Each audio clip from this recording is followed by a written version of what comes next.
Belum lama ini seorang warga negara mengajukan gugatan ke Mahkamah Konstitusi untuk menguji larangan perkawinan beda agama. Gugatan itu sederhana, tetapi cukup untuk menunjukkan betapa negara masih gemar menempatkan dirinya sebagai wasit di gelanggang yang bukan miliknya. Seolah-olah urusan biologis dan urusan teologis harus tunduk pada satu palu yang sama, padahal sifat keduanya sedari awal sangat berbeda. Dalam percakapan ringan, kita sering mendengar ungkapan kawin sudah, nikah belum. Kelakar ini tampak remeh, tetapi justru disitulah tersimpan intuisi sosial yang paling jujur. Manusia tahu bahwa kawin dan nikah tak lahir dari akar yang sama. Kawin adalah kejadian alamiah. Seekor kucing pun melakukannya tanpa perlu KUA, khutbah, atau saksi. Bahkan pepohonan pun tanpa banyak bicara bertukar serbuk sari dan menyelesaikan urusannya. Alam tidak memerlukan formulir.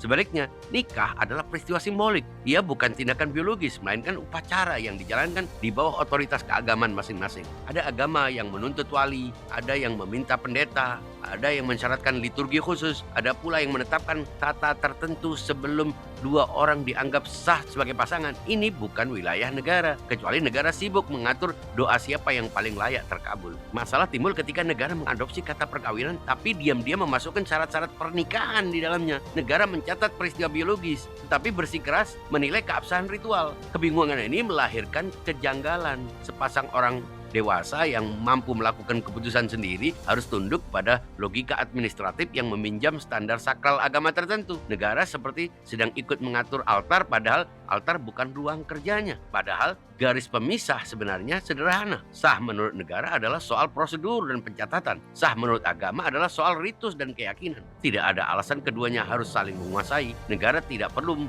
menolak perkawinan karena alasan yang hanya dipahami dalam bahasa teologi, dan agama tidak perlu dipaksa menyesuaikan diri dengan formulir yang diatur undang-undang. Dua ranah itu bisa berdiri berdampingan tanpa harus saling menyingkirkan. Jika pembedaan ini dipulihkan, persoalan kawin beda agama tidak akan terus-menerus menjadi polemik nasional. Negara cukup mengurus hubungan sosial warga, agama mengurus ritualnya, dan masing-masing tidak perlu memonopoli makna sah. Dengan begitu, kita tidak lagi disibukkan oleh perdebatan yang lahir dari kekeliruan mendasar. Diterapkannya kacamata ritual atas peristiwa biologis dan kacamata administrasi atas peristiwa sakral. Kelakar kawin sudah, nikah belum, pada akhirnya justru menjadi pengingat bahwa naluri manusia kadang lebih jernih daripada undang-undang yang terlalu ingin serba mengatur.